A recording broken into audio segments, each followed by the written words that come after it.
السلام علیکم ورحمۃ اللہ وبرکاتہ۔ نحمده ونصلي على رسوله الكريم، اما بعد، احسن الكلام كلام الله واحسن الهدي هدي محمد صلى الله عليه وسلم۔ اعوذ بالله السميع العليم من الشيطان الرجيم من همزه ونفسه ونفثه۔ ألا تشركوا به شيئا، صدق اللہ العظیم۔ حضرت محترم، نصیحتوں کا جو سلسلہ اللہ تعالیٰ کی توفیق سے چل رہا ہے، اس میں حلال و حرام کے مسائل کے بعد جو دوسرا اہم مسئلہ اور اہم نصیحت نبی کریم صلی اللہ علیہ وسلم اللہ تعالیٰ کے حکم سے اپنے امت کو جو کر رہے ہیں، وہ شرک کے معاملے میں ہے،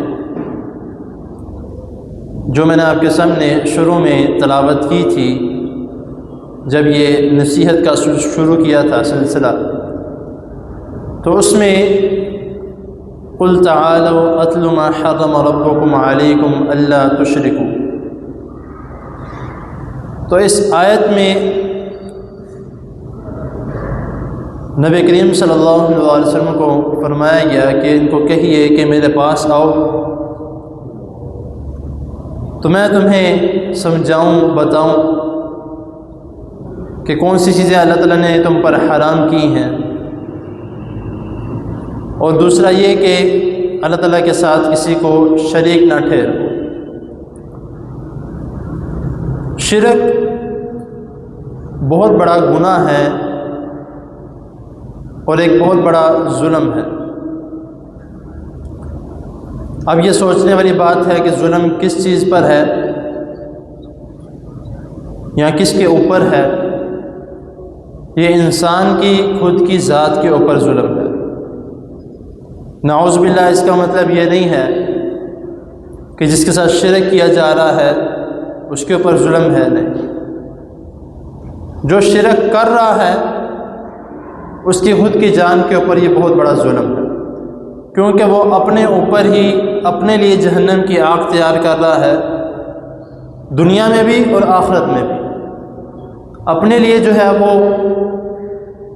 دنیا بھی برباد کر رہا ہے اور آخرت بھی برباد کر رہا ہے،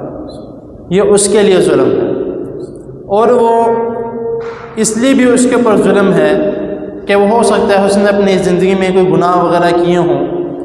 مسلمان ہونے کے باوجود بھی وہ شرک کر رہا ہے، تو جو اس کو اللہ رب العزت نے قیامت والے دن اس چیز کا بینیفٹ دینا تھا کہ وہ مسلمان ہے،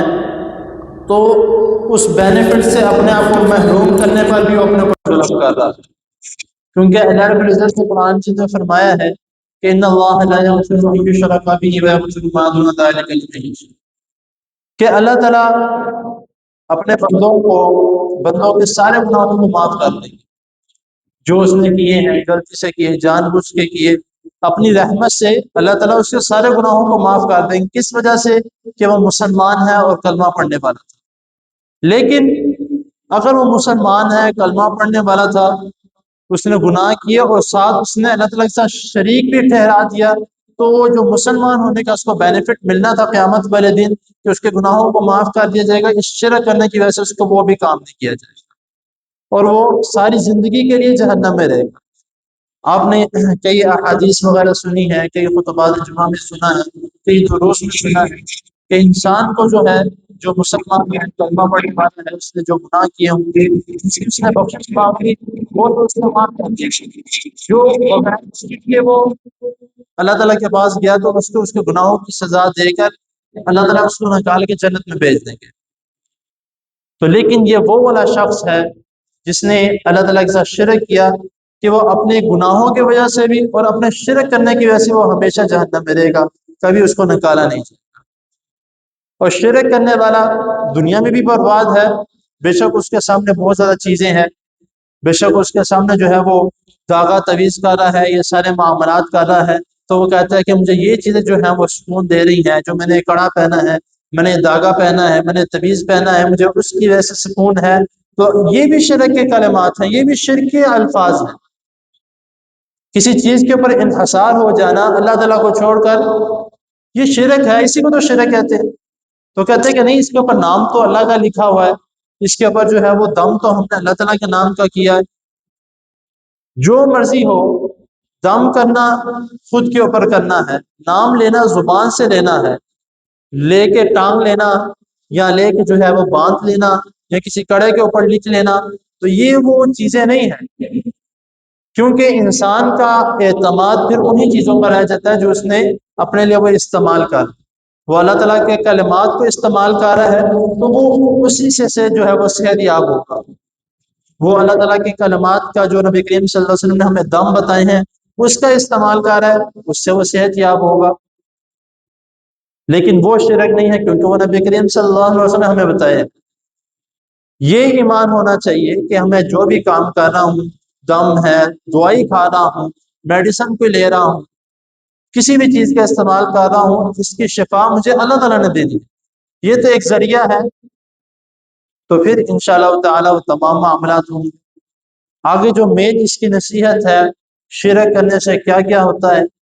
اس کے علاوہ جو اس کے گناہ کے معاملات ہیں یا جو بھی ہے، وہ انشاءاللہ تعالیٰ اس کی جو مزید نصیحت ہے وہ اگلے نشست میں اللہ تعالیٰ کے فضل و کرم سے بتاؤں گا۔ اللہ تعالیٰ کی حضور دعا ہے اللہ تعالیٰ ہمیں شرک جیسے گناہ سے، اللہ تعالیٰ ہمیں بھی ہماری نسلوں کو بھی اللہ تعالیٰ بچا کے رکھے، ہمیشہ ہمیں توحید پرست اور آخری دم تک جو ہے وہ ایمان والا اللہ تعالیٰ ہمیں بنا کے رکھے، اور آخر دم جو ہے وہ اللہ تعالیٰ ہمیں کلمہ پڑھنے کی توفیق عطا فرمائے۔ جزاک اللہ۔